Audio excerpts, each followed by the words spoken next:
Yeah. Commissioner, what is NCIC? Let's just start from the basics. Start, yeah.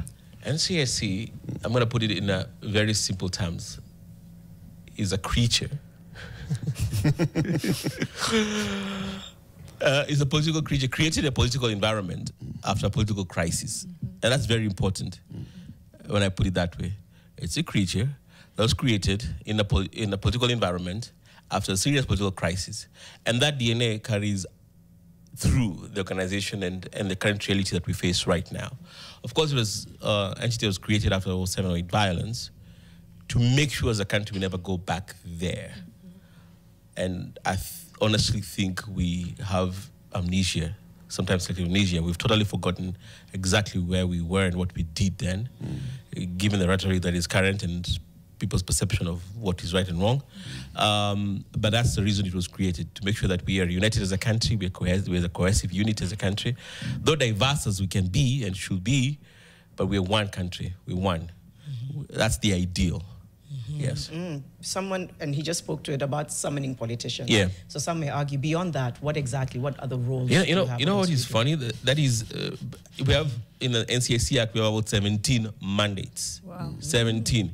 And what is always forefront is the idea of course, we know summoning politicians and arresting those who don't honor our summons and prosecuting them and so on and so forth. But there's only 1 out of 17. Right. So that is a small portion of work. But the main work actually is by law, is one, addressing discrimination. Especially, see what happened was in 07/08, part of the country felt they're not part of the country. Okay? For a long time, the government, through policy, through law, systematically marginalized major portions of our country. It was intentional. Okay? So what you saw in 07 was a trigger, but the real issue was a good portion of our country don't feel part of the country, so they have nothing to lose. Like, as we say in Kainde, I have nothing to lose. I don't care. You understand? I'm not part of the country. Where there are many who feel that way, not especially the young people, because that was never addressed. Now, the reality is we address the issue of opportunity, especially in places of power and in government, because it had been for a long time, those who have access to power control resources where they go in development, right? So if I'm, let's say, community X, I will direct, if I'm the president or senior person, I'll direct resources to go to my community or my region. So the majority would fight for the few positions so that they can get resource. So now we sought to address that, whereby we say every community, every person, every Kenyan needs access, to government jobs and access to opportunity, consequently also access to development. Because if you've traveled this country for a long time, there was such a disparity in the development. True story, one time, the late Bonaya, the Godana, invited the late President Kibaki for a fundraising of a high school in North Hore. So in quintessential self, Kibaki asked, "Nambaka sahi muna raise funds ya mashule?" So Brad turns and says, "Excellency, let me explain to you that the Vice President. This is the first high school in North Hore. North Hore. How big is North Hore? North Hore is the size of the entire Central Province. Yes. So if you Central Province fits in North Hore. It's 44,000 square kilometers. Yes. The first high school. This is just recently, before both of them were. So you have to understand this disparity. So if you don't have education, so what chances do you have even to succeed in life? Right. So we seek to address that, because there has to be parity in terms of how development is deployed, so that everybody has an opportunity to sit at the table. Because if you don't go to school, there's no opportunity. That's one of the things we do. I mean, I don't have time to address, but that is one of the core things. But also, when it comes to this country, because of the history of our country, we have raging conflicts. You know, right now, there's Suguta Valley, Kirio Valley issues going on in Baringo, in Turkana border. And we are the preeminent government agency when it comes to mediation, bringing communities that are fighting together. And we've extinguished a lot of fires in this country. Some of them don't get to headline news, but I can tell you lives have been saved, communities are right now at peace, which we are wearing, and so on and so forth. But again, there are 17 which time allows that we go through everything, but I have to give you the main ones that we do as a commission. Yeah. It is important. And I know we'll get back into some of the success stories that often don't get enough limelight. But I just wanted to stick on what you said about the lack of development that has been systemic in certain parts of this country. Looking at one of the headlines today on the Taifa Leo actually spoke about Vinono kwa Raila, and it's basically baadhi ya miradi ya serikali jumuishi, so projects that have been started as a result in basically Nyanza and Western Kenya as a result of the handshake, or that are ongoing and are now getting a push. It seems our politics is still skewed towards power. I mean, our development is still skewed towards politics. It's not independent of it. And time and time again, politicians will tell you it's just the way things are. They've come here several times and said, I will kiss the ring to get what I need to get for my people. So have we made that much? And I know that's it's not really the mandate of, you know, to devolve development. No, actually, but it's okay. It is actually okay to report on such. Yeah, actually, we do actually. It is, and it is one of the hardest things actually we do and can do, holding government accountable to that. Because we did a study called Social Cohesion Index in 2016, and one of the drivers of cohesion is the definition of cohesion is the idea that you as a citizen belong to a country. If you don't belong, you will not be part. You don't feel like, okay, I am a stakeholder in this country. One of those belong is you're as a stakeholder is in such ways when you have access or you've been exposed to such development. Now,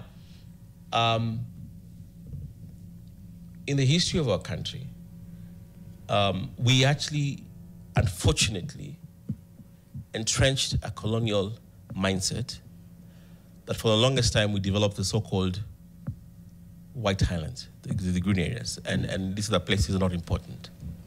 And we entrenched that, I said, by policy and by law we did that. You can say it, it's okay. Yeah. We know which are the fertile parts of Kenya. It's around Mount Kenya, it's the Rift Valley, it's a fact. It's the White Highlands, and that was, and then not only that, but successful presidents hailed from these regions. Those regions, Yeah.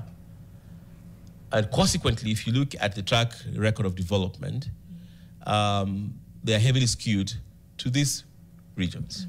It's a fact. Now, to address that issue, that is why the country went to the brink in 2007, because a good portion of the country don't feel part of this country. They have nothing to lose. Now, the issue of development is critical to national security. That's what also people forget. You know, we just see, okay, roads. But you see, the issue of peace and cohesion, at the end of the day, the bottom line is national security, because if you do not feel part of this country, do you remember there was a movement in this country called the Shifter Wars, because a portion of a country wanted to secede from Kenya because they did not feel part of Kenya. It was that bad. So now we were supposed to address that. Have we addressed that? No, not really, because the fact is, unless you're in power or your kin is in power or your people are in power, it is really hard to get basic, and these are your rights. You know, this actually, by the way, in 2010, we have negotiated which these are your rights. You have a right to free education. You have right to education. This is basic for all Kenyans. True. So we haven't done that, and in reports actually sometimes we table to Parliament to actually be from employment in parastatals in government agencies to how development is deployed across the country. It is actually not there yet, and unless we address that, we will still not be a cohesive, united country. It is just the way it is. Development should be given to all, because everybody is a Kenyan. So whether you're in Mandera, whether you're in Turkana, whether you're in Siaya, whether you're in Kajiado, as long as you're a Kenyan, it is your right to get what you ought to get. As a matter of fact, we all taxpayers. You pay taxes, and therefore you have services that a social contract for the government that you pay certain things to get certain things. So it is, you have a right to these things, regardless of who you voted for, regardless of your name. You have a right to do that. Now, is it happening? No, but this is something that we are pushing, and sometimes not with the best success that we're able to do that. I can tell you, to be honest with you. What does the push look like on your end? Because I don't know how you do it, because you can't fault someone for development. You can fault them for skewed development. I don't know how. Yeah, what's the push looks like practicality? this. You go to a place, and this is what we've done. I've done this. You go to a place like Apedo, and you look at a place that has only, for the longest time, 3-4 high schools, 0 roads. And we come to Parliament, we come to other government agencies, whether it's that because we have convening powers, and tell them, well, you need to build a road, a security road at least. We need access to this place, because some of these places are absolutely inaccessible. You do not think you're in Kenya. You know, sometimes we take a lot of things for granted until you go to the ground, until you understand the disparity, until you understand how far these places are. There is no high school, and this is exaggerating, for an approximate, let's say, there's like 9 high schools. So for a place that is 27,000 square kilometers, you have 3 high schools. I mean, how do kids go to school? How are you gonna go to school? It is impossible. We've gone to TSC and say we need to deploy teachers. There's a time teachers were moved from Garissa, and I can tell you, we went there and said, no, you don't understand. If teachers don't go to school, because when we went there, schools are going on in every part of the country, apart from Garissa and Wajir and Mandera. Now, what do? That becomes a fertile ground, a recruiting ground for Al-Shabaab, because you have kids who have not gone to school, and they feel disfranchised, they don't feel discriminated. Okay, why are other kids in school and we're not in school? Of course, this is a fertile ground for recruitment for Al-Shabaab. There's a vicious cycle that you keep on creating. So it goes like this. We go into TSC and say, no, you need to. You have to. Teachers have to go there. It goes to counties, I know, which we've gone to, like Samburu, and it says, okay, schools have been built, because we push MPs through their CDF, you have to build schools. Then they say, okay, Commissioner, I've built schools. I know an MP who built 27 schools and said, I have no teachers. And I go to Parliament, the Education Committee, and say, okay, this place needs this X, Y, and Z. So because these things do matter, it is pushing, even sometimes Safaricom, to put mass. Just communication. I've gone to places, one time we were going to a peace meeting in the border of Wajir and Marsabit. We're supposed to take a chopper from there, because it's really remote, and there were none available. The one that was available was supposed to come from here, go to Embu, pick out the regional commissioner, Nakoro, good friend of mine, will be travel. Then he said, well, I have my team, I can squeeze you in, but you figure it out. I said, we'll drive. So we drove 21 hours to this place. So it's really in the middle of nowhere. So we get there, the Nakuru's chopper crashes. Now, officially, I'm supposed to be in that chopper, because that was a communication, like I'm traveling there. So our people can reach, because we have no network. We are Mteja for hours. Like literally, you drive for 4 hours with no network. So how do you respond to a security challenge even there? How do you report to police if there's no network, if there's an attack, when there's insecurity? You understand? So it is actually going to say, and we've done that, we need a security mast here. We need for the sake of just security. That's how it looks like. You know, when you're talking about all these things, Danvas, we're talking about a country that was just celebrating how many years of independence the other day? 62. And we are saying that there are parts of this country where these things actually don't exist. Not a road that is passable, that security agencies can use. Right? No issue. Yeah, exactly. And sometimes I wonder whether cohesion comes at a cost of something. You know what I mean? It's like there's people who are keen on almost keeping a situation disrupted. For me, that's a bother. It's almost like as long as there's people who are not as empowered, it benefits a certain select few. I wanted to talk a little bit, and I know we'll come back because this is important, but I do want us to talk a little bit or move to what is considered inflammatory, hate speech, discriminatory language. How are you able to decipher? Because that's a lot to go. There's vernacular, there's slang, there's English. So what is considered hate speech or inflammatory language? So let me give you context. Kenya was the first country to have a law governing hate speech in the world. We're always the first in the world. I can list, for a good thing, I can list 10 others. Implementation is where we draw the line. But right, that's interesting. But leading the path. Leading the path, we are. We're number one, A students. We actually have a commission like ours to address this issue. Now, I'm going to be blunt here. The law, NCIC Act 2008, was created after 07-08 violence, but by who? by politicians. It was members of parliament who did that. Who are the biggest perpetrators of this? It is them. So there was a very vague and weak and albeit high threshold in defining hate speech. And it's very important people understand what hate speech is. I'm going to actually quote the act. Because every time we're told the NCIC is not doing anything. Well, because some politician somewhere said something. Well, just because you're offensive does not mean it's hate speech. Actually, most of the stuff that you hear is just offensive, it is dumb, it is stupid. That doesn't qualify to be what? Hate speech. So NCIC needs to do something. Well, if you understand the act, actually, you realize the threshold actually set is very high. So to answer your question, allow me just to quote it, portions of it, and there for the sake of time.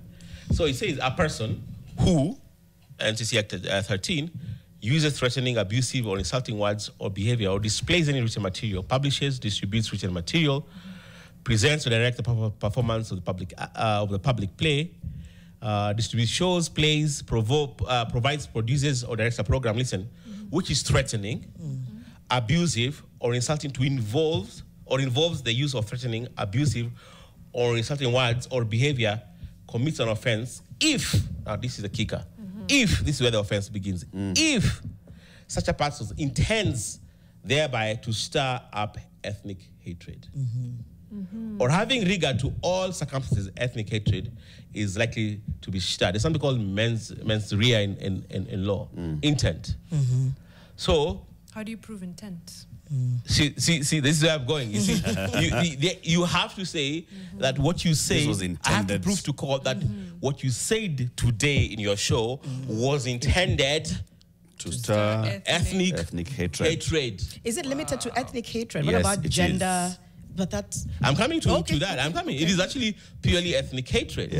Now, to answer the other part of your question with other things, right now there's an amendment to the NCIC Act that is in Parliament, second reading, addressing one, the issue of gender and issue of it's not just vernacular. It is coded words. So in law, it's called coded words.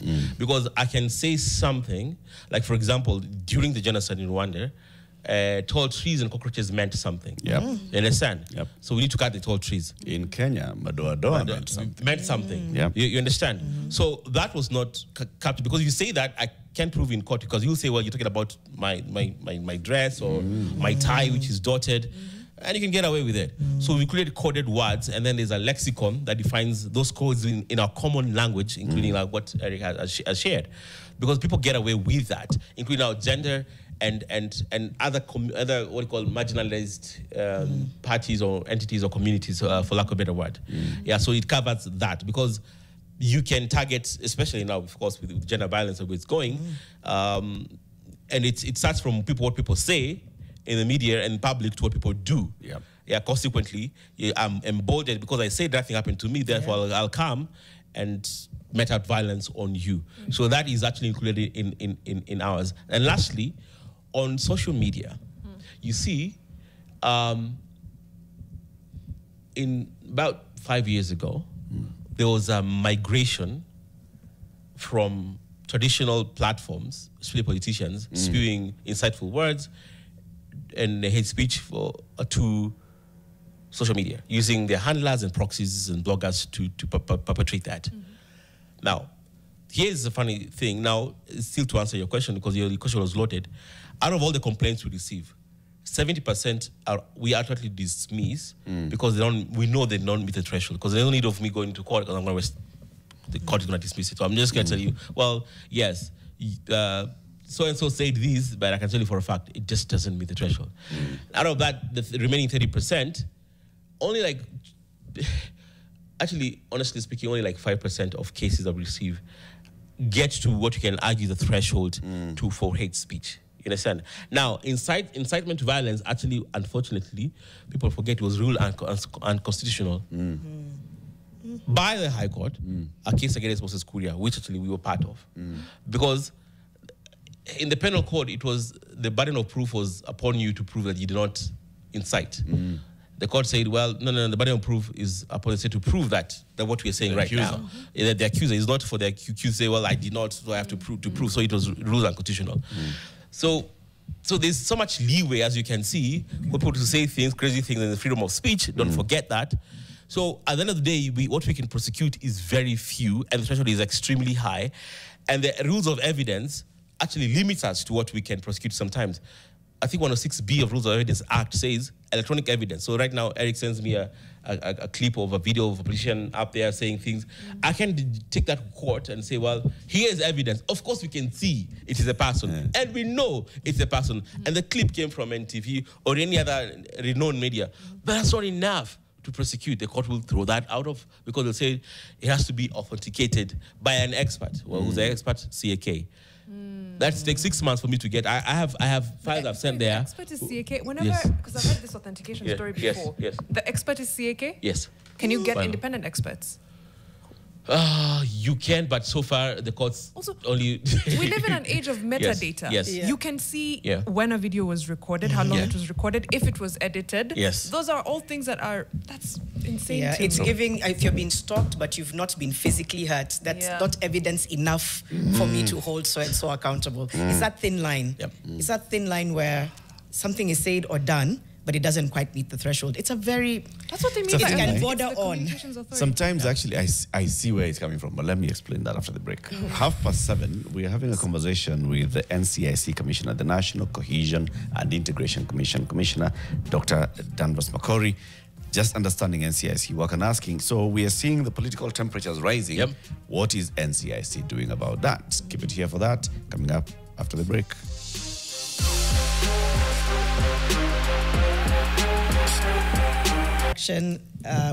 Can the commission take when high-profile individuals like politicians decline to appear before the commission when they are summoned after they're required to do so? That's from Jeremy Mutuma on YouTube.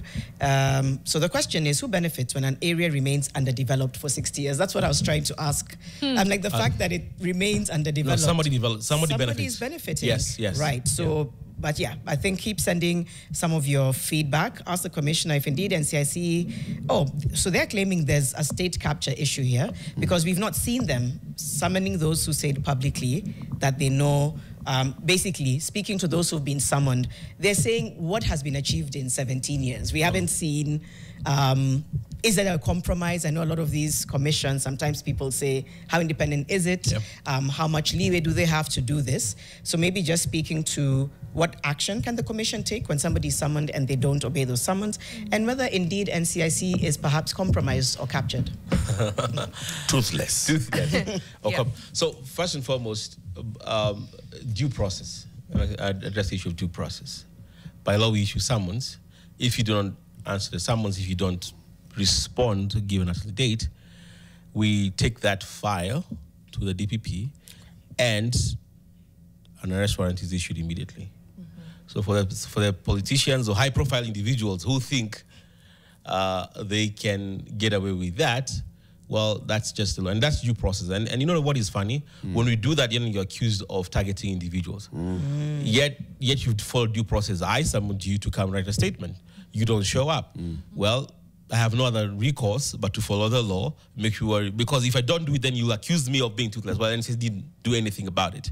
Well, so I'll follow the law. So any politician, and I mean any politician, it doesn't really matter who it is and where they come from, that's the process. And we've summoned a number. And you know what? Actually, they do come. It's only that when they come, they don't bring the media, they don't bring people. They come quietly, they write statements, we verify. This is what you say, what do you think, what you say. They explain themselves. And see if there's a case to answer. We take the file to the DPP and the prosecutor. If the DPP says there's no case to answer, well, that's the end of it. And I have a list actually with you, which I'll circulate of how many cases are in pending, how many cases are in an investigation, how many cases are in court, how many cases are closed, how many cases have been acquitted. And that's a big challenge. On the issue of independence, we are actually absolutely independent. You know why? Because when you're criticized by both parties, then you know you're independent, because I can tell you, we get criticism from our colleagues in government. Well, you're not doing enough. You're not arresting so and so. Well, because we just don't wake up and say, well, this person needs to be arrested, and you or take directions. You need to do something about it. We look at the facts. We look at the issue and say, okay, yeah, we will actually arrest or address this issue. And this other side, of course, they're always accusing. They say the same thing. Well, you are a tool of the government and you're being used by the government to persecute us. Well, that's not the case. If that's the case, half of them should have been in a long time ago. You understand? Because we follow the law, the due process. We don't want to be accused of extrajudicial actions. Yeah, and that's usually the challenge. You see, I said here, the act was written, sorry, actually, the word was written by politicians who knew for a fact, and who I've talked to a few of them who were part of the initial drafting, who out of fear didn't want to empower this commission because they knew what we could do. One, jail and arrest many, or prosecute many. Therefore, it's very intentional in writing and drafting the law to make sure we are hamstrung. Okay, that was very intentional. Okay, by design. So there's two options I have: follow the law, act within the act, okay, which is limiting, or go beyond and above the act, which all of you will accuse me of being extrajudicial. So what do you want me to do? Speaking on extrajudicial, before I forget, NCIC has been, unless I haven't heard it, quiet on the extrajudicial killings, abductions. There's been, I don't know whether that's part of the mandate to speak or to say something about the tension, the abductions, the extrajudicial killings. Is there a part of this where you come in to say we actually something? did produce, we did release a press statement. We did call a press conference and actually mentioned that. Because anything that affects the unity of the country is a purview in the mandate.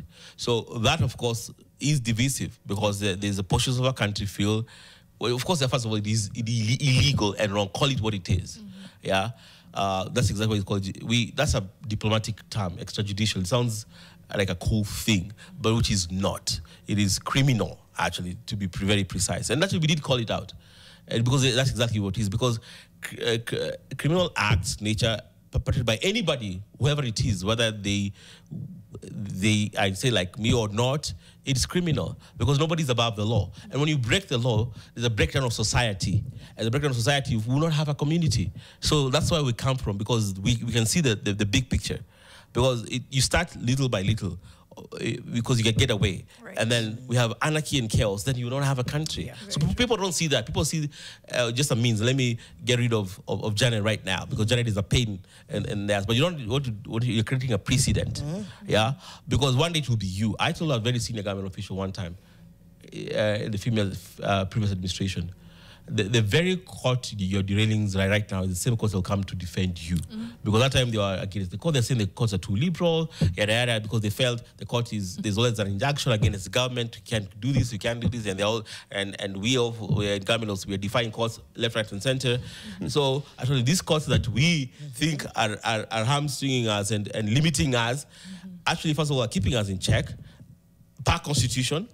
Then is the same courts you will need one day. So the people who are actually perpetrating these things, one day they will be the victims. That's what usually happens. That's the cycle, actually. I think even it was either Professor Anyang Nyong or James Orengo who told, some people in the political class that this government will eat you up and spit you up. And it's Orengo. It's Orengo in the Senate, Revolution will eat his children.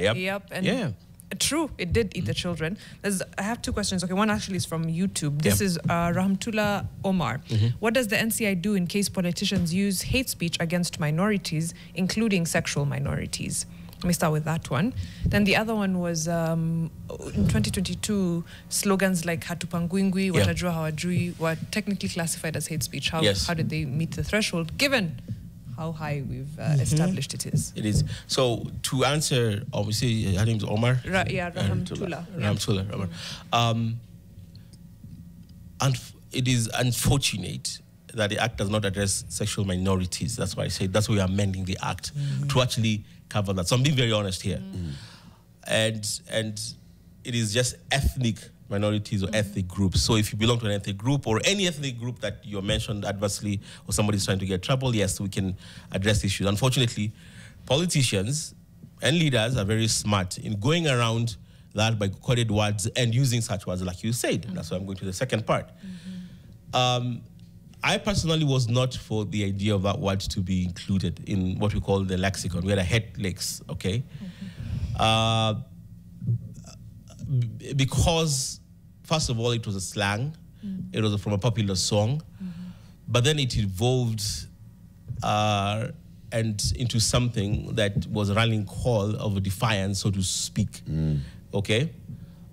So the origin of the word is important. It was just a song, just saying, you know what, yeah, you can. Oh, you're not allowed to say it, but I can. No, I can. You can. I can say it. Of course, I can say it. I was like, hey, funny. I can say it. Absolutely.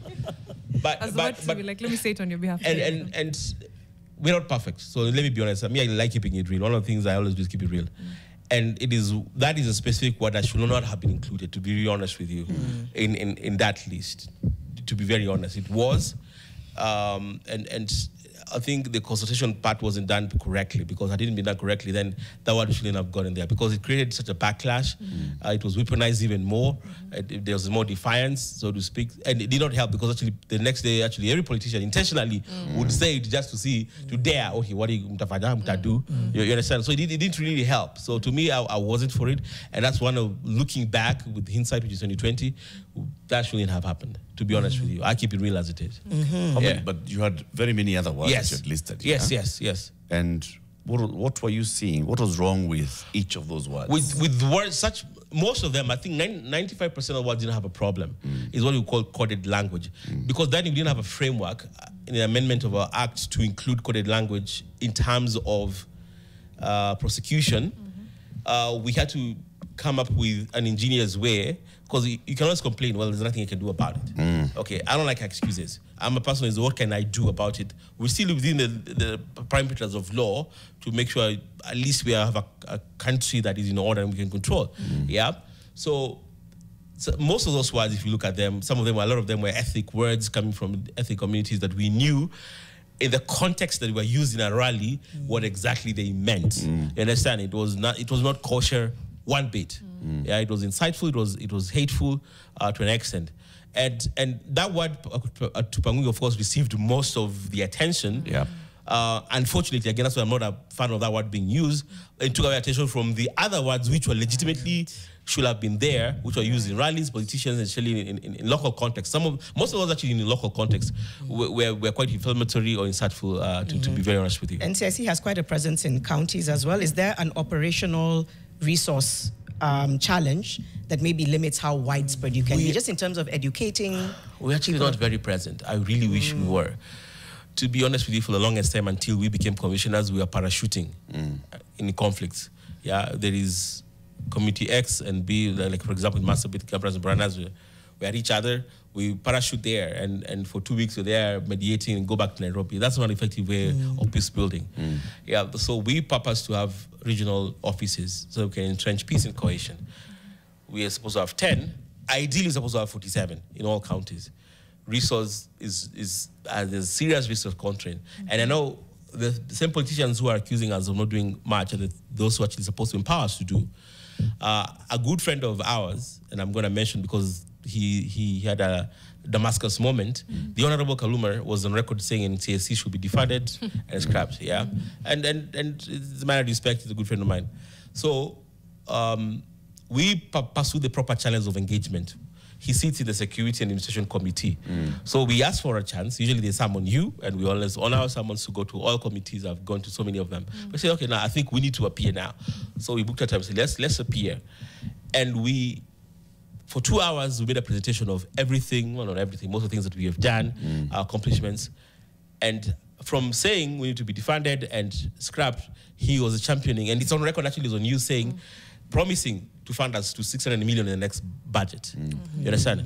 Why that is important is because we're not present. We're not able to be effective. To be honest with you, we're not effective because this country is vast, has serious challenges, and it's just not effective able to do that. And is there a way, or just before I forget, is there a way you can integrate your mandate in other ways and support maybe cohesive conversations that are happening? For example, during the Gen Z-led protests, there was a big, we're tribeless, we're leaderless. There was a cohesive nature about that. How do you then take advantage or support or use that as an avenue to also integrate wider matters on cohesion? Because there are opportunities that come up each and every time, happy accidents, as we like to call them.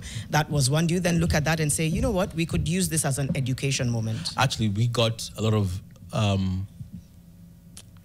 backlash when we said, which is true, when they said tribeless, because actually it is, if you look at our motto, they say we're one nation. So our identity should be Kenya, not your tribe. And they actually were very adamant on that. Now I was there in the streets and I saw it myself. I saw young people from all walks of, not just even tribes, but guess what? Stratas of society. Yep. I saw rich kids, I saw kids from the informal settlements who I know actually, all in one, saying the same thing. And that, and as much as people can be critical of many things, that is the nation that we want. You understand? Yep. And they rallied around an issue. Yeah, that's the nation that we want. But politicians, of course, being politicians, take us back to factory settings. They remind you that you come from this ethnic group, you're from this. So yes, we did that actually. We did a press conference and commended them specifically for living actually to our true motto of being tribeless, yeah, and being one, because exactly that's what they were. They were one. They were united, and that's what we ought to be as a country around issues. We ought to be coalescing around issues, not our ethnic conclaves or our background, but around issues. So we actually have done that and commended them for that. Sorry, Mariam, I interrupted you. No, it's okay. Yeah. I think it's important to know the NCIC's position on some of these things. Again, I think you're right. We do need to see more of the work that you've done out in the limelight, because it's being done. It needs to receive more airtime and, of course, more funding. Yep. But there's a couple of questions on YouTube that I don't want to let go. One, Nathan has asked, William Ruto once said in Meru, Mambo ni matatu. You remember Mambo ni matatu? What does that mean? Is it... yeah, he's asking about it. Lenny is also asking, is the term one term considered hate speech? Things like that. And then there's another one about the classification of citizens as private, special, and ordinary. In terms, I don't know if that's a real thing. Okay, he's basically saying in terms of how you summon people, it appears like there's some people who are so special that you will not summon, and others that appear like everybody's saying expecting someone to be summoned, but then they don't hear summons. Tanzania mambo ni matatu and one time. I think Nathan is asking me, but Nathan should ask the person who said that statement. It was William Ruto who said it. So I don't know what he meant. So in all honesty, Nathan should ask William Ruto what he meant. But I wasn't in his mind. Second question was... You're never in anybody's mind. The commission... Yes, too. The commission is never in anybody's mind. Yes. When they say whatever they say, even at Tupangwingwi or whatever, any other hate word. Yes. But your commission's job is to look at those words that you've said in your own mind, but you've said out loudly. What effect do they have? On the face value, what he said has no bearing. Yeah, people could have been upset. People could have been finding it inflammatory. On the other hand, does it get the threshold which I've defined? No, it really doesn't. Okay. You understand? So those are things you will have to, because you have to choose your battles to an extent. I mean, it doesn't really get the threshold. The second question was... One term. No, it's not. Actually, it's really not. It's an freedom of expression. They said one term, now there's a movement for two term. So it's free for all. It comes to political expression. That's it is inflammatory. That's right. Somebody's right. That's their opinion. If they think that's his opinion, that's their opinion. Okay. Yeah. The summons. Summons. There's a classification after NCIC says, why does it classify citizens some as private, special, and ordinary? We actually have never. I'm actually perplexed here to hear that, because we've never done that. Due process is fair to all, and we accord everybody the same treatment. If Janet accuses Miriam of hate speech because she sends me a clip of you, the first thing is actually I will look at it and then call you. It's a private sermon. Now, here's the thing. It's a sermon.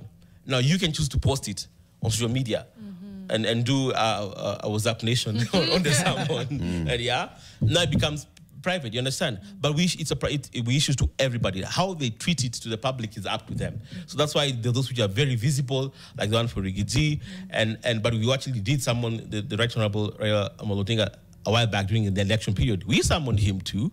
You understand? Did he appear? No, he didn't appear. He explained he asked actually.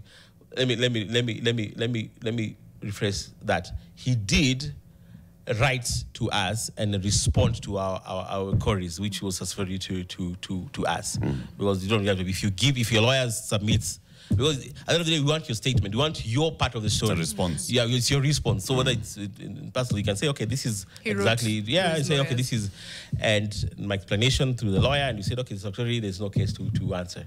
Okay. Yeah. Why is it that people just think of NCIC as a hate speech commission? And hate speech not from individual citizens, but from politicians.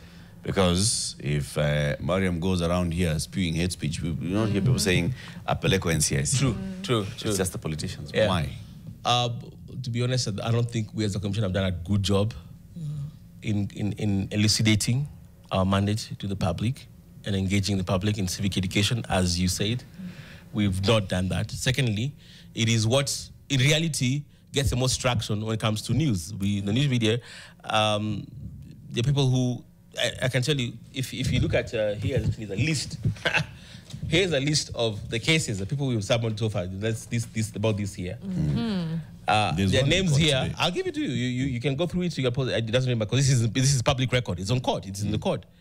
The names here, which if I say you won't even report. Right. You won't even care. You're like, yeah, whatever. There's a name right here. If I say it right now, it will trend.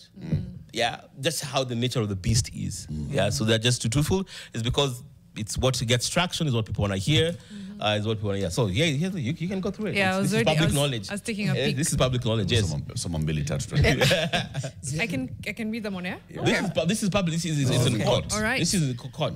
For ethnic contempt, there's a Shadrach Kipto Sige. Yep. There's a senior chief, Wilton Kaloi, for ethnic discrimination.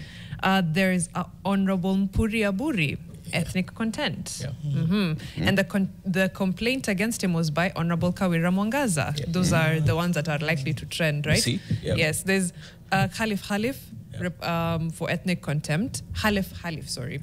That's through the NCIC. There is Honorable Patrick Makau, the MP for Mavoko, for ethnic contempt again. That's the complainant is a Joseph Mwengi. There is at minor 55960. We only. It's a blogger. It's a blogger. Yeah. Okay. For hate speech and ethnic contempt. There's also Honorable Dan Wanyama, Honorable Rigathi Gachagua. So yes, some of those you hear them immediately. Some these are cases that are in court. Yeah, these are. So it says PUI means under investigation. Yes. So Right. what about these cases for conciliation, especially Stalled cases. before we go to And then stalled stalled cases, for conciliation? Honorable Farah Maalim and Jeremiah Mutua. Let me start with Honorable Farah Maalim because he said some really inflammatory things. What does conciliation mean? Tell us after the break. I will tell you, definitely. Yes. I will tell you. Okay. It's coming up to the top of the hour. We have Dr. Danvas Makori, Commissioner with the NCIC. He's our guest. In the next hour, we open up the phone lines and we also look at all the questions that you'd like to ask. Ask this commission the questions that you'd like to ask. Many people are saying this thing should be disbanded. What work does it do? It's just seeking to understand the work that NCIC does. Back in a moment.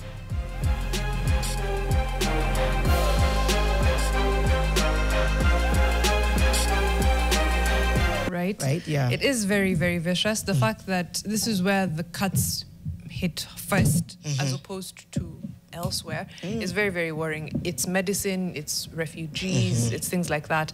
And we already have a refugee crisis, but I feel like we've used it almost as a bargaining tool for funding over the years. Yeah. It's like, oh, we have Dadaab, we have Kakuma, give us this or we throw these people out. That's literally, the government has threatened to do that, to close down refugee camps. So again, if the funding shortfall continues, what does that mean for the people who seek refuge here? Right. There's also a It's also good business, not only to government, but also to these international organizations, right? It's a relevance tool. True. And it's people's lives. You know what is interesting?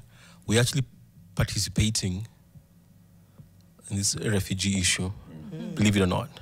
So right now there's a policy of integration of refugees to the community.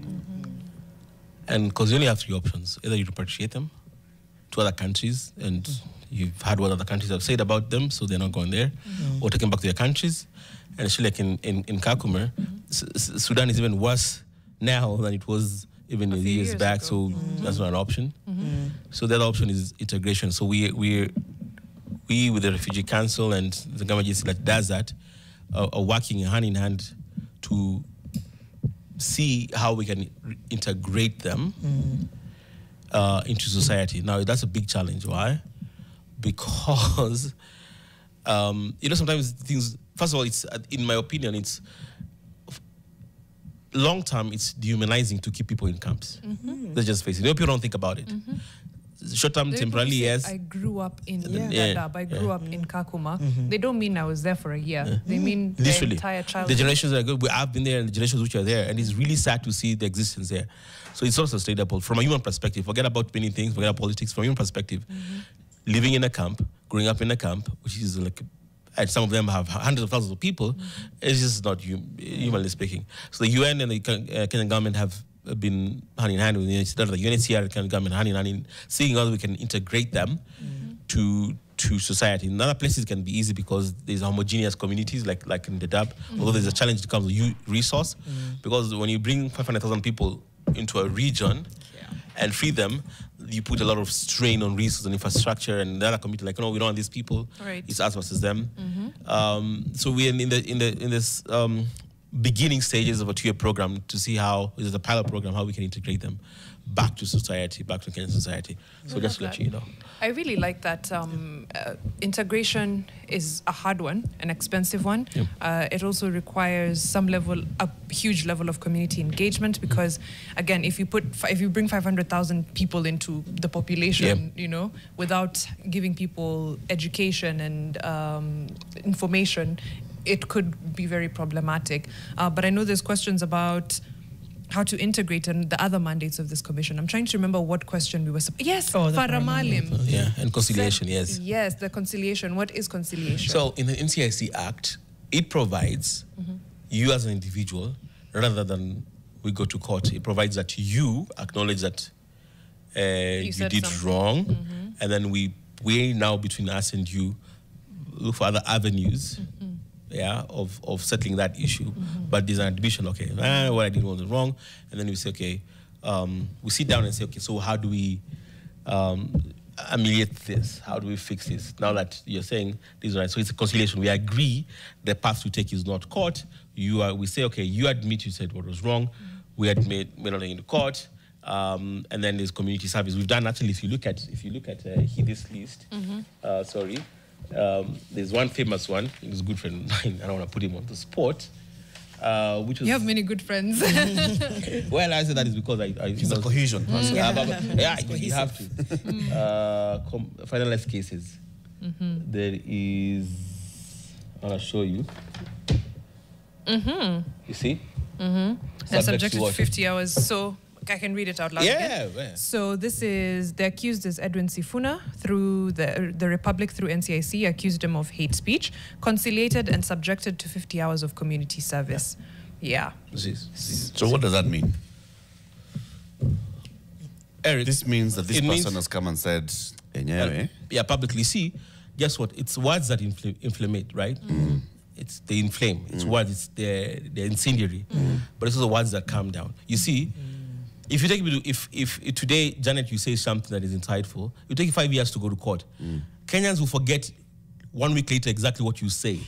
You understand? So 5 years later, like, okay, Janet said what, or Miriam said what, or Eric said what, you understand?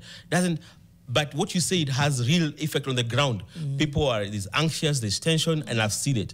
So if the same person said things which cause tension to rise up, the same person can come. Because we will require them to say, okay, take the same mic that you said and do the reverse. We try. And they do, sometimes they through a paper or they publish it. It has to be publicly you disavowing your former comments and saying, okay, this is what needs to be done, and unless I preach peace, and this is what I sign up to. So in this particular case, what happened?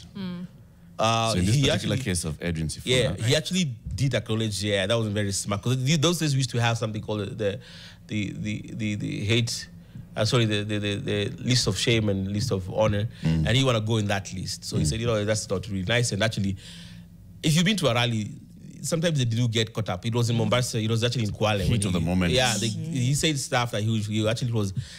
In reference to what you were saying, there was a gender component. It was a reference to a female leader. And a gender component that was quite not kosher. And actually, I got caught up in the moment. I should have said that. So there's a place for humility. He's a true leader. You know, we get caught up. We all make mistakes. Nobody's perfect. And he said it. I should have said it and actually publicly said I should have said that. And I take back my words. I apologize. And he said, for that. I remember Sifuna actually coming out to say, yes, I made a mistake here and I should have said it. Yeah. So what is 50 hours of community service? He's a lawyer. He gives pro bono services to clients, whoever he chose, and he did that. And NCIC now goes to make sure that it's actually 50 hours. Yes, he did that actually. Okay. Pro bono services. All right. Now on to Farah Malim. Yeah. I get conciliation. It's a great way to avoid court. And on this show, we even talked about how we are not overburden the judiciary with some things. But when you say, if it was me, I would have killed 5,000. This is just me speaking. I don't think that's one for conciliation, to be quite honest. That's very incendiary. Yeah. It also speaks to your character. It speaks... It's a lot of things. I don't know. To me, that doesn't sound like an ideal case to go the conciliation route. How do you decide which? It's not us to decide. It's unfortunately in the law. It's provided that it's the client, for lack of a better, the person, it's the accused who opts for it. It's an option that you have. So it's unfortunate way actually to misuse the system. So for lack of a better word, you can abuse the system by that. You know, you go say bad things like he did. Says, "Oops." I shouldn't say it. But could you still recommend prosecution? After? No. See, the problem is once if the accused person opts for conciliation, you can't go to court and prosecute. Actually, the court, he will go to court and say, "Well, I chose for conciliation, and these guys are taking to court." Provided for in law. It's provided. It's a provision I've chosen to. It's unfortunate. But then, part of the amendment actually we're trying to seek is that to address, to seal that loophole of abuse, whereby you can just think you can get away by seeking conciliation. I still see. So, but here's where I thread it. Yeah. When the accused person seeks conciliation, first of all, there is some admission. Yes. That what I did was wrong. Yes. Right? Absolutely. And then it's upon the commission then to determine what do we do. Yes. Right? So that then there is calm and peace in the society. Yeah. So this is where now you come out and publicly call yourself Mujinga. Yes, pretty much. Yeah. For saying what I did. Yeah. Right? Yeah. Then, Mariam, if in such a case, if somebody comes and read a prepared statement, I was stupid on this day, this and the other. I should never have said these words. I do this and that. And then beyond that, then you also hear that there was this other community service, this other sort of form of punishment. Right. Would you be okay with that? Because the issue here is you can't just let somebody, go out and then in your next public rally, come and say the youth are good. That can't be enough clawback on the words that you said, right? Yeah. So how do you determine the way in which this person issues their public apology? And just to answer your question, Eric, I don't think it would be specifically to this. I don't know about the other case for the other cases that are under conciliation, right? I do think that that is definitely a great avenue. Again, not overburden the judiciary, find redress, and you admit your wrongdoing. But for something as inflammatory as this, I don't think it's enough to come and say that I take back my words, I was wrong. What's your threshold? Yeah, that was yours, Mariam. My threshold. Mariam, yes. Yeah. As Mariam. When you've threatened people's lives, I think that's for sure, that's a red line. In these cases, this have threatened. Yes, they're inflammatory. But as a leader, there's more. And many of these people are leaders. I'm not the NCIC. Danvas I'm of the opinion. I get what Mariam is saying. I really get it. And I know the anger the young people expressed when the Honorable Farman say that. And I get it. And not just young people, by the way. I mean, my own parents. Pretty much the whole country was shocked by what he said. I was just wrong. Call it what it was. And here's the question I'm going to ask you.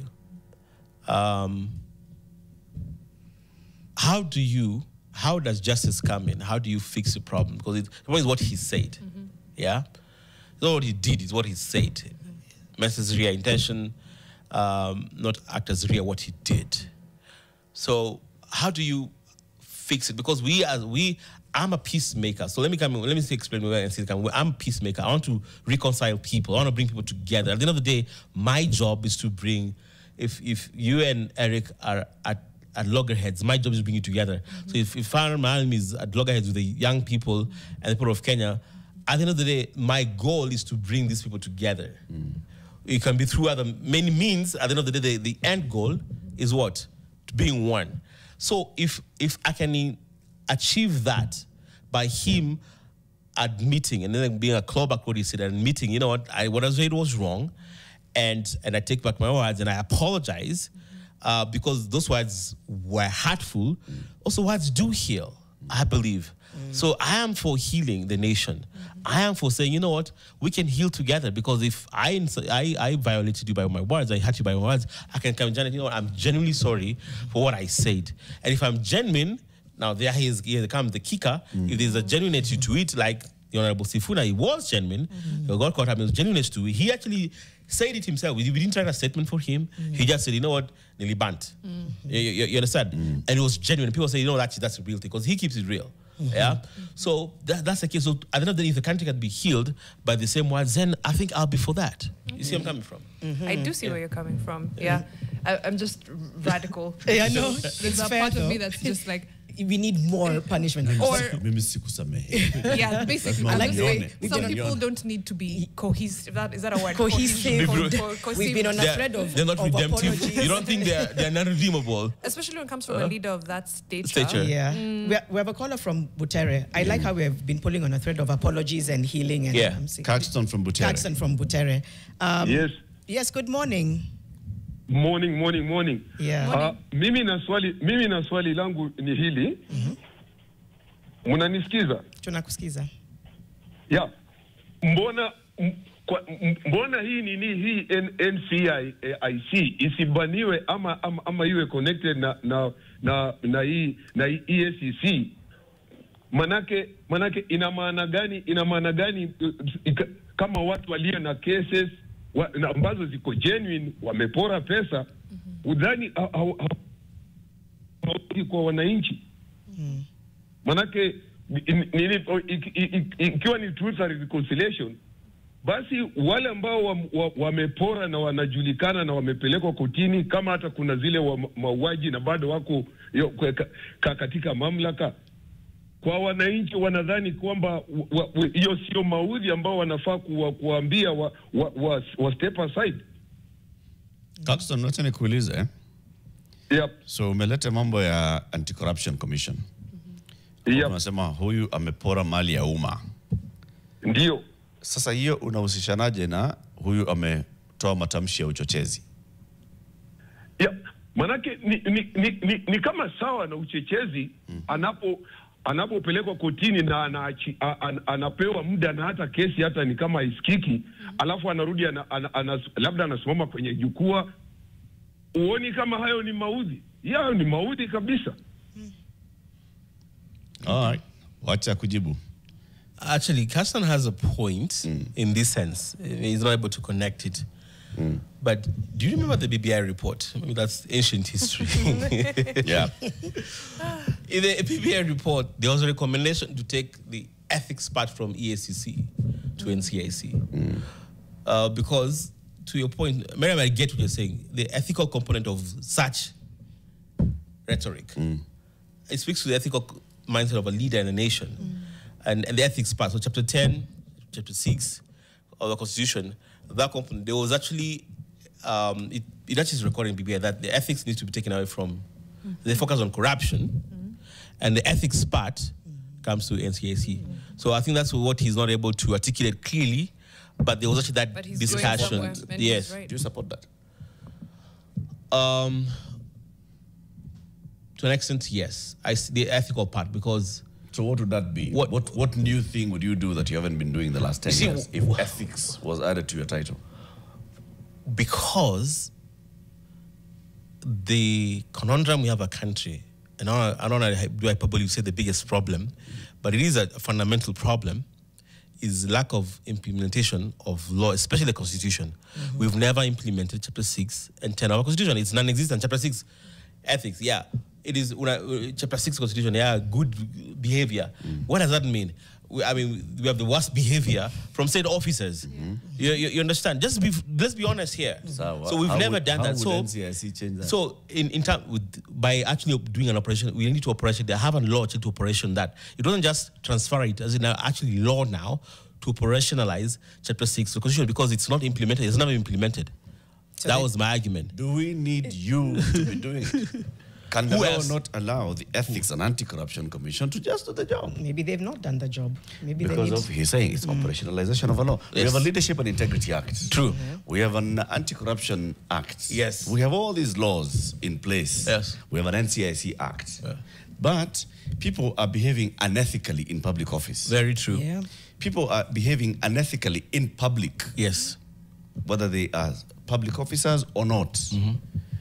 Moving this mandate from here to here, show me how that makes a difference. It is your focus. We just play around with musical chairs, in my opinion. No, I get your point. But the question is, how do you ameliorate the problem? You got to do something. So the recommendation was within the context of competition of a country, that chapter 6 is in existence. So they figured, okay, that was the wisdom. That was their wisdom. But to me I went further and said, if you're going to do that, then empower such entities actually to make sure that law can be implemented. You can hold people accountable because there's not an issue of accountability. It is so vague. It is neither here nor there. So that is not really to me. I get what you're saying. But that was the wisdom. They said, okay, if we transfer this, maybe they can be more effective from this component. I find the issue of language and hate speech, it's so delicate because something that was, something that wasn't hate speech today, tomorrow you just need to tweak it. Yeah, and it becomes so you're constantly following. But we understand we have another caller, Jack. So Sami from Vihiga. Sami, good morning. Morning to you guys. How are you doing? We're good, thank you. You want to changia? I want to changia something. That's my ratings to the visitor. Allow me to say this. The issues of the NICC, first of all, on my basis, in Nigerian society, where we are living in, first of all, through the grassroots level, in terms of how cases are being handled through where we come from, like where I come from in Majengo, in Vihiga, where those cases are being brought. So as much as we are basing on the top guns, those people are being involved. Again, everything starts from the bottom, going towards up. Now, we've been having issues because the moment a case is being brought forward through the commission, there are some hands that are being involved that the moment you're supposed to do a particular thing, there's a blockage somewhere. Somebody is there. So the issues of transparency as a Kenyan and as a servant of God, sometimes I feel there is no any transparency in terms of delivering and getting the perpetrators for them to be able to be captured. You may find that we have got some who are maybe members of the NICC and they are really vying for an elected position come 2027. They are there. We know they are there. So as much as you really facing on that, and as a commissioner, you need to be, first of all, start basing on what you have as a job that you have. Leaving that now you have an ambition going towards forward, but need to be starting yourself as a commissioner or maybe as a member of the commission to try and build the reconciliation in our country. So as my view, it starts from where we are at the grassroots level. Towards, if the system is bad, underground, my friends, I agree with you, Sami. It's our moral fabric. The only bit, I think, maybe, of the BBI report that I agreed with is the issue of that we have a torn moral fabric. As we have, our values are haphazard, they're wayward. It's all subjective. Yeah. It's good today, tomorrow it's not good, it's good with you, it's not good with you, and so on and so forth. And this is where the issues then come in. How do we address it? Case in point, over this weekend, if you looked at social media, ordinary citizens, not political leaders, were engaging in what you'd loosely translate to hate speech. Yes. Attacks against communities. And it's people just talking about, oh, these people do this, these people doing the other, and so on and so forth. What can the commission do about such a thing? When people on social media are tearing at each other, no political leader of note is contributing to it. I did see the comments. We did see, of course, we do a lot of social media monitoring. But to begin from where Eric has said and what you're saying, let me pivot this way and say this as an absolute. Laws does not or cannot fix morality. It has never been the case with human history. Laws does not address morality issue. And sometimes we try to fix morality by laws. Yeah, it doesn't. That's how it is. And once you make peace with that, you begin to address issues from a different angle. Now, we saw, of course, what happened. We saw it was actually one of, I don't want to call him an influencer. It's just somebody who just started that conversation. Mm-hmm. And I monitored it closely, personally, but also, of course, with the tools that we have. Yes, a lot of sentiment does rise to the threshold of hate speech. True. It is unfortunate, and believe me, there will be some consequences because investigations are still on because it was a lot. Shifting through metadata in our day and age is unbelievable. It is vast. Give an example. Just give an example. Do you remember the Gen Z's protest? Just in 1 month, there were 600 million mentions of reject financial bill. So how do you sift through what Janet said, Eric said, who said what, said when, what, not. You understand that? Yeah. So we'll sift through, and there will be, I can tell you that, there will be, and we're doing that as we speak. But here's a reality.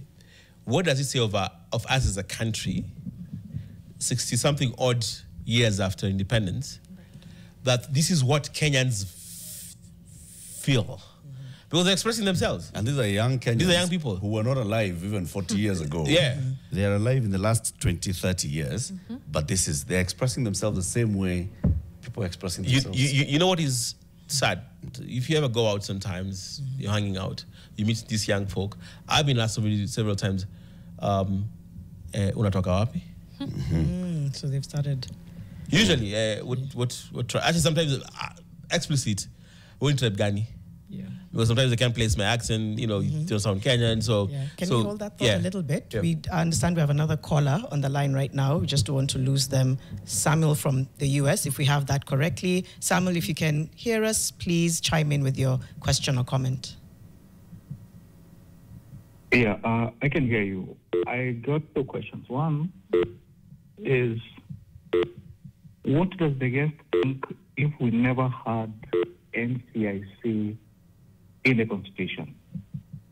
How would we be impacted negatively if it never existed in the first place? Number 2, does someone inside, I'm talking about the leadership in our country, do those people who support government sometimes incite people and go against what NCIC stands for?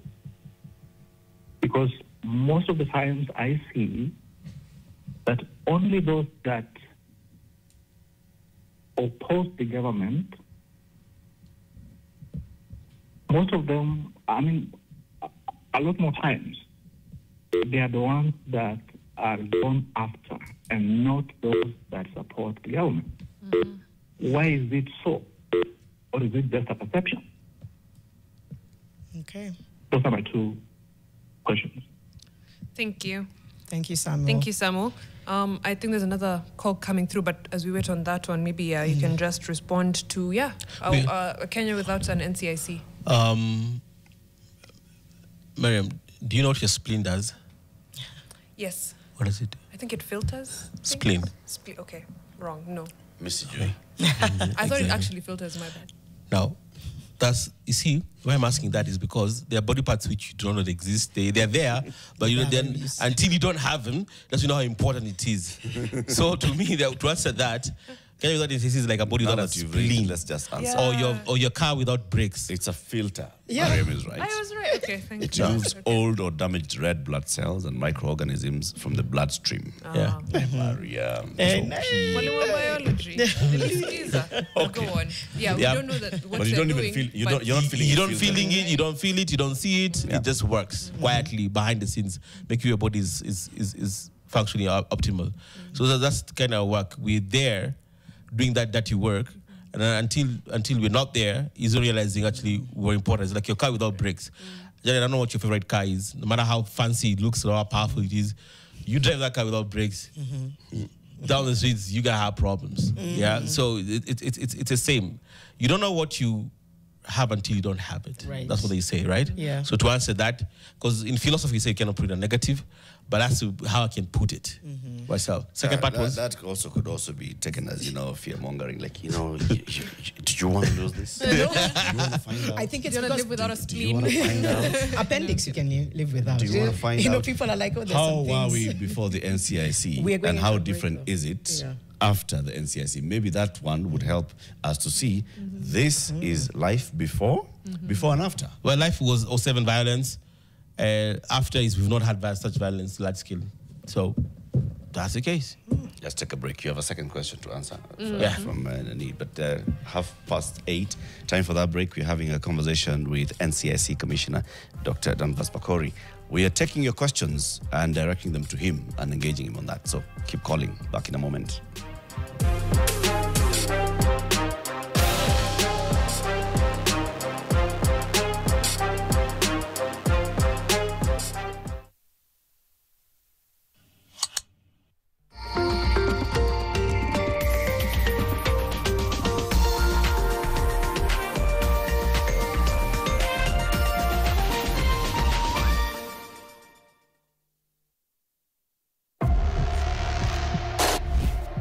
Every crime has a story.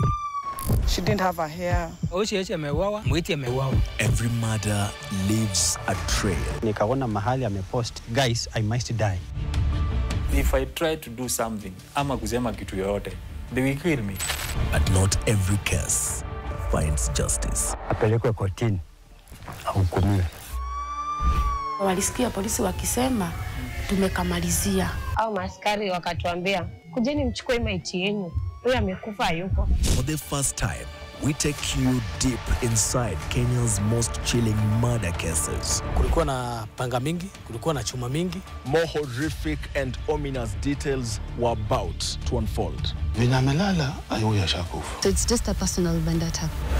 Murder tips. The truth is buried in the evidence.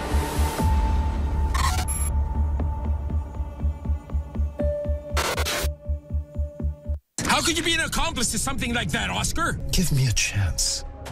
I'm just trying to make up with you. Listen carefully, Baldomero. Nobody gets the better of me. I'm madly in love with Leonardo Santillana. What I had with Alvaro is all in the past now. No matter what you do, you won't ever stop me from getting a divorce and from seeking out Angela. You are the one.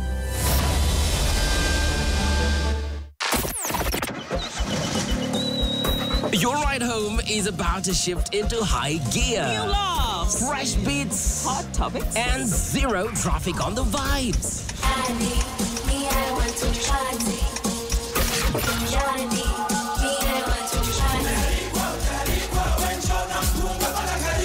Do not miss this vibe. Tuko na wewe bumper to watch. Bumper. Bumper to watch. Bumper. Bumper to watch. Bumper. Power. Lovelier. Power. Livelier. Power. Locked into what gives you. The all-new Ride and Vibe with Harry and Nyanduko. Weekday afternoons from 4 p.m. to 8 p.m. Only on Nation FM. Your voice, your vibe. Kabla uondoke, je, unaona Siondoki. Uondoke. Nipe nikupe. Uliza nikujibu. Mimi naweza kukufanya one time president. Vile Rigji anafanya, hilo KK sioni kibaki. Ya ndani paruanja. Kwa sababu ya hypocrisy, unafikiri mimi ni mbaya, nimemwajiri bibi yake hapo kwa kabineti. Talaka zawekwa wazi. William Ruto has destroyed Kenyan health system. Ndoa mpya kutangazwa kazi. Wakati wewe mwenyewe stori zako za kuendelesha taifa lako ni kuhusu wewe mwenyewe. Na wewe mwenyewe ukiulizwa wasemaje? Tunaenda kwendi sawa sawa. Kweli. Na Mswahili alisema kidole kimoja hakivunji. Ni jukwaa lako la maswala ibuka. Dira ya siasa, uongozi wa taifa na kanda. Mduara. Kila Alhamisi saa 1 jioni na Frederick Mwitiriri na Lofty Matambo. Tired of endless scrolling? Say goodbye to the chaos. Introducing the all-new Business Daily website. Experience seamless navigation. Immerse yourself in a world of more videos and more podcasts. Discover more with our enhanced home pages. Engage like never before with our interactive tools. Join us and elevate your reading experience today. Business Daily. More possibilities.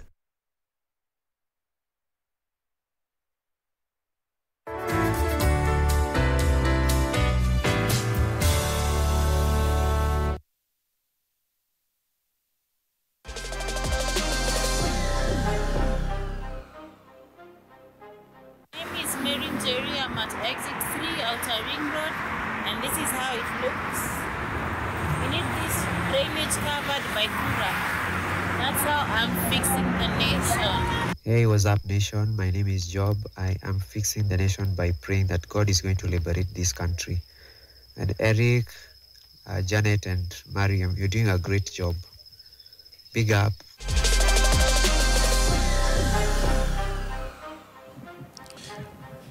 Many were saying they are fixing the nation. Timothy Osoro sent us an X, said, I'm fixing the nation from the newsroom, informing and educating the public with the knowledge they need to navigate their daily lives. Thank you. Timothy, thank you. Can you now record a video? As you do that. Let's record a video. Now let's see you in the newsroom. And how do you do it? That would be fantastic, Timothy. Please do. Like this. Phone in landscape. Let's get some good background, have a good visual of you, and you tell us your name. My name is Timothy. I am fixing the news. I'm fixing the nation, actually, by making sure that Kenyans have access to information, to the news, apt and timely and verified, credible news. That's my part in fixing the nation. Send that video to 0112 500 400. 0112 500 400. Easy as that. Easy peasy. Gordon Akukwasimu. We are in studio, of course, with the commissioner from the NCIC, that is Dr. Danvas Makori. But yes, Godi, tuambie. Yes, good morning, Dozo. Good morning. I think, first of all, I have to congratulate you for doing a very good job. Yes, Nation TV and FM have really done justice to Kenyans, and that is a very good thing to do. Thank you. Thank you so much. For the issue of the NCIC, I think the first instance where we maybe made a mistake is when we never defined clearly their roles. Because if you see the EACC, you see the DCI, you see the NCIC, they have a lot of overlapping roles. So I think that one also brings a bit of some confusions. And even if you look at the commissioners, the people who are selected for the NCIC, you can see these are individuals of maybe politically correct. Majority of them were either belonging to a certain political affiliation. I'm sorry also to say some are even relatives to the guys that were in power. So these guys seem to be waiting for instructions from politicians of whether to take a serious action against an individual who is trying to spread hate to Kenyans. So they don't act independently. So that is the problem. That's why you can see something is going so wrong. All Kenyans are making a lot of noise, and there are also other Kenyans who are concerned about what is going on. They are nowhere to be seen until there is red alert. Is when you see them come out. Gordon, it's because, yes. Let me just ask you, are you absolutely sure that some of the commissioners at NCIC, unlike other commissions, are in the commission because of their political affiliation or because of their familial relations with people in power? Just have a keen look. You know, there are some of the things that we don't have to go for individuals publicly while on TV. But just scrutinize the panel. Just look at them. That is where the rain started beating us. And if you look at Kenya today, the escalating culture of hate, of tribalism, activism. This Kenya, if it is not properly controlled, through the institutions that are supposed to do their work. I don't want to be a prophet of doom, but in the near future, we won't have this country. And you can see this thing is now going to other neighboring countries. If you look at the East Africa today, this problem is escalating. And this is what sometimes some of us refer to the regime change. And sometimes regime change haikuji na uzuri ndani yake. So we as Kenyans, we must decide on how we want to run our country. Thank you, Gordon. Yes, so let us just try for this commission. Let it be very much independent, not to wait for instructions to act. Thank you. Thank you. Okay. There's a lot to address. Yes. Yeah. Now, I think, let me just read the names of the commissioners of the NCIC. Okay, just for public. Dr. Samuel Kobia is the chair. He has experience in mediation and dialogue. The vice chair is Wambui Nyutu, right? Experience as a mediator and arbitrator. Philip Okundi, a commissioner with experience in policy making and international projects. Abdulaziz Ali Farah, experience in public and business sectors. Sam Kona, conflict resolution, governance and stability. We have Dr. Danvas Makori, who also has experience in conflict resolution. We have Dorcas Kedogo, right? Who have I missed? Have I missed anyone? No. These are the commissioners. Yeah. Now, when we say that, these come from, I don't know where, sometimes I feel like, you pick one name and you thread and you now make, because this one name from somewhere, then now you connect. This name sounds like the name of so-and-so who was in government. Respond though, Dr. Makori. He's gone and has said a lot, alleged a lot. But, first and foremost, every Kenyan has a right to work anywhere, any place, regardless of where they come from, as what we were saying earlier. But as you listed the names and their profiles very briefly, albeit, you do realize that each and every commissioner is qualified to do their job to begin with. Through experience, through academic training, through work they've done, there's a caliber. By the time you get to a point of that level, there's a caliber as a state officer or a public officer or even private sector you've come to. It's just how it is. Also, to be truthful, this is a political appointment. So me, I'll just keep it real. You understand, it's a high-level job. So there's many considerations and factors, but the qualification is there. We were vetted by a special committee. There is a special committee that is appointed for the job of recruitment of that. Then you're taken to Parliament for vetting, where MPs represent all the people you're vetted, and had questions asked about your past, about everything about you. You've seen the vetting in Parliament, and you have to answer that. So you take it through that rigor. I think for the most part, you're able to, and everything is public. Vetting is public. Everything, our names are published in the newspaper, and all that is. So these are highly qualified individuals who not only qualified, but also in the track record, the first 5-6 years they've been there, they've done a phenomenal job. On the issue of independence, and this is always alleged, it's very hard for you to allege that. I don't know where Gordon's coming from. I can tell you for free, and I'm being honest, as me keep it real, I'll say that here, and again, I do not think I remember taking instructions from any administration or anybody anytime. People will say their opinion, and we've seen political leaders give their opinion about us, whether it's on the floor or in. It's a political appointment, but you've never taken instructions from anybody. No, you don't. No, you don't, because trust me, yes. Is that you owe someone if it's a political appointment? I can tell you for free.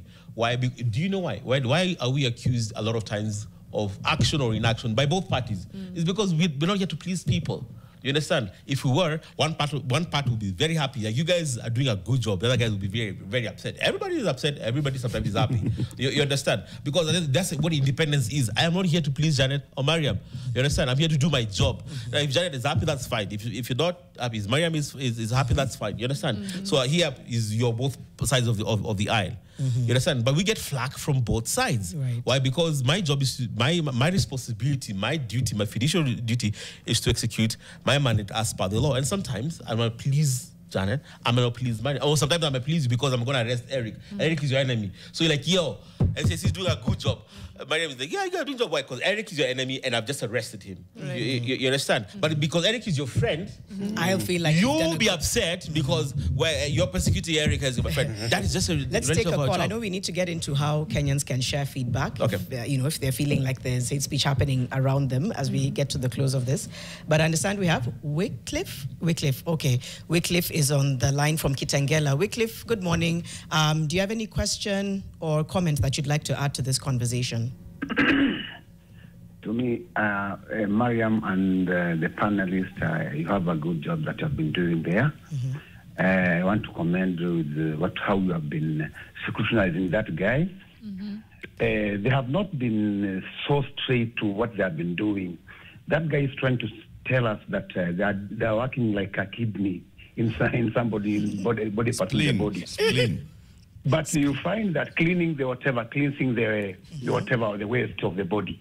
But these guys are given instruction. Keep on doing things without giving instruction from other parts of the body. You see? But these guys are given instruction from political perspective. You see? Like the other time, Gerard Gay and the other guy gave instruction. The following day, somebody was on what? So you find that these guys are not working. They are working under, I don't know what I can say. Let me help you on how to can say. Give examples of times where the NCIC has been instructed to do something. Okay, the time, like Natembeas. In Natembeas, you find that these guys, somebody is complaining on a political rally, and the following day, these guys in NCIC going for him. Yeah? So? Including the NCIC, they're calling this guy. And I want to give you an example of indecent language, like the MP of Nani, how do you call the MP of Eldoret? No, it is what this guy. This guy. Okay. Yeah, but itakuja tu. Just continue. This guy anaongea vibaya ambaye hajasoma huyu. This guy ambaye hajasoma anaitwa nani? Haya, tuendelee. You find that Sudi akiongea, this guy does not take any action. But if somebody speaks somewhere around here, you find that okay, this guy should come on board. So there are people who so some people appear to be holier than others. Yes. Thank you, Wycliffe. Wakiongea kitu hawaguzwi hata kidogo. Yes. Okay. Thank you. Acha tusikie.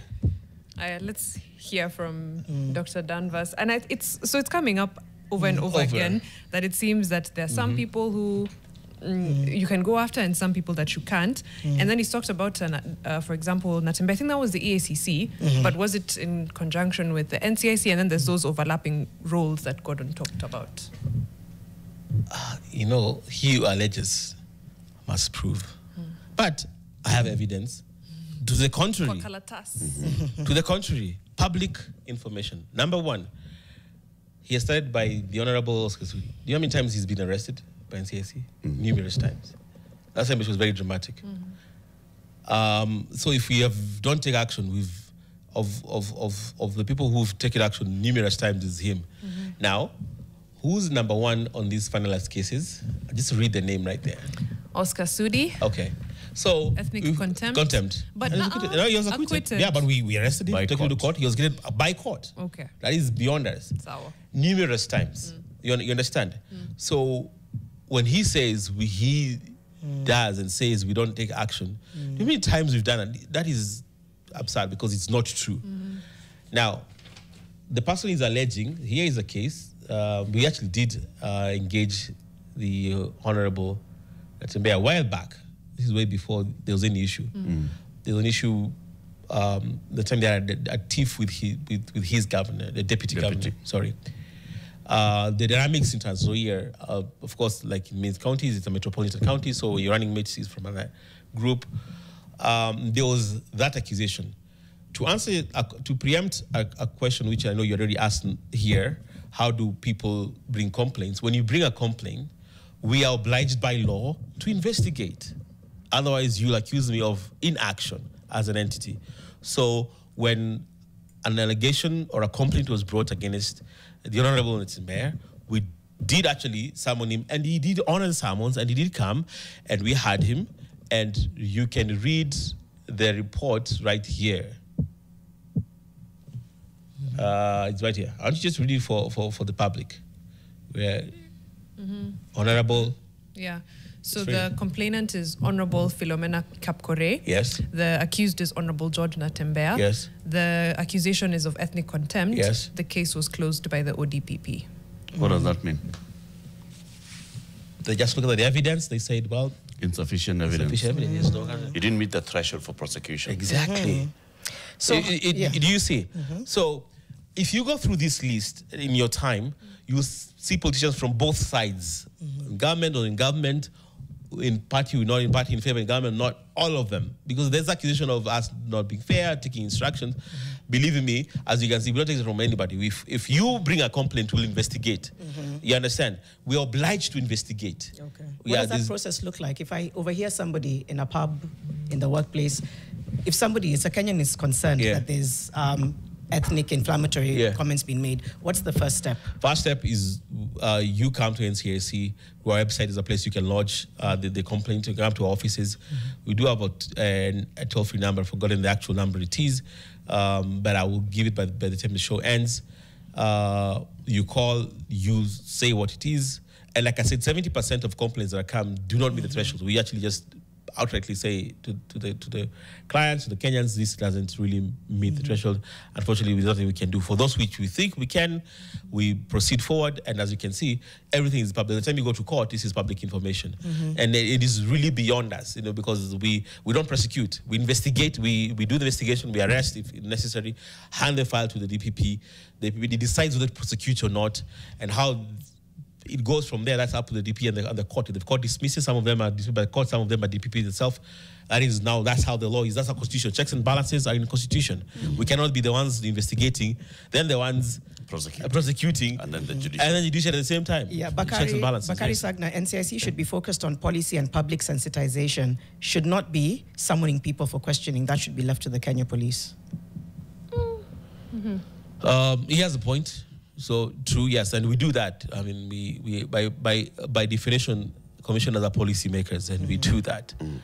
And also, the National Police Service can summon, the DCI can summon people, and you see them usually to the DCI do summon people. And a lot of things, actually, Janet, to be honest, is DCI mandate and purview. So people mix our mandates, and I think overlap. Either personal issue, criminal issues, that's the DCI. When you do something bad, we don't arrest people who have broken the law. That is a DCI.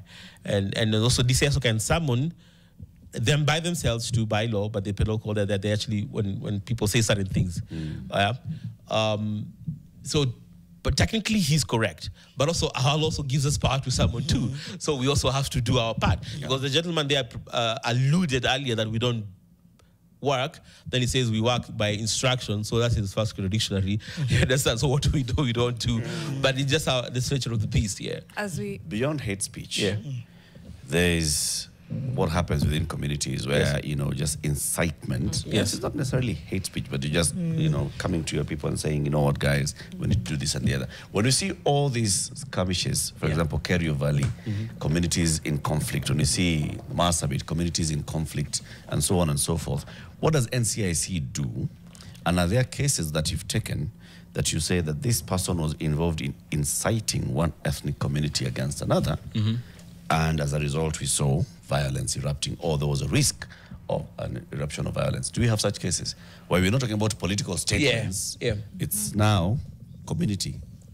Actually, to be honest with you, Eric, in this list I have here, it's not really comprehensive because I know that some are missing, I can see. Majority of them actually are in that context. Okay.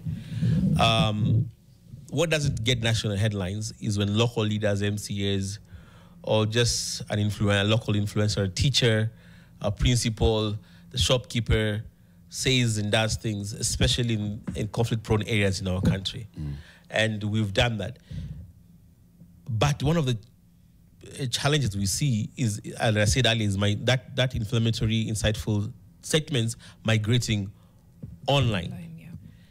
If I was to give you a snapshot of some of these WhatsApp groups or Facebook, local Facebooks in let's say Baringo or Marigat or Capedo, you'll be shocked at the vitriol that goes in there. I mean, sometimes at community level, that is even worse. Level. I can tell you for a fact, it is. Can I be honest with you? I think it is 100 times worse than what you see in the national narrative and dialogue. I can just tell you, people here are a little bit more muted and diplomatic to an extent because the national spotlight is on you. There, it's unfiltered, raw, visceral, vitriol, dangerous rhetoric. Now, what have we done about it? That's what I'm saying. Majority of them, because that's why you don't know most of these people, are those people in those local scenes and in those groups. What we've done, we also partnered with social media groups, companies, to do what we call takedowns. Yeah. So, if in your group, you're an administrator or you're something, and you're really going at it in a group, we will actually take that to matter and say, you know what, I think you need to take down or shut down this group. And they have done that. Especially during elections, they really were very helpful in doing takedowns. The process should be lengthier. These days it's just direct. We say, you know what, that you need to shut down this group. So we're able to contain that fire. I don't mean to interrupt you, but just because we're running out of time, as we head to 2027, what's the NCIC doing to make sure that, 20 years on, we don't have repeats? Yes, and especially from both a leadership and a community perspective. So that's a loaded question, and I know it's the last one towards the end.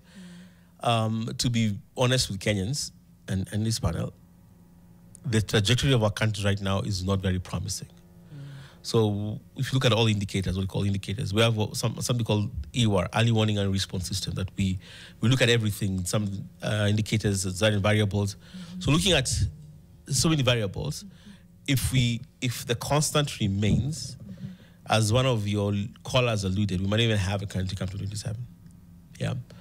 But are we going to sit there and do nothing? Absolutely not. We learned a number of things. We had a playbook which we executed clearly, very well during the 2022 elections. That's why we had a peaceful election. That's why I'm here. Number one is to sensitize, to engage the Kenyans, to remind the Kenyans, let's be sensible, call the conscience to order, say, guys, enough is enough. We're doing a lot of behind-the-scenes engagement with some of these leaders. Say, you know, you need to turn it down. That was very effective during the last election, because when you call somebody and say, you know what, Mariam, I think what you said the other day was not really cool.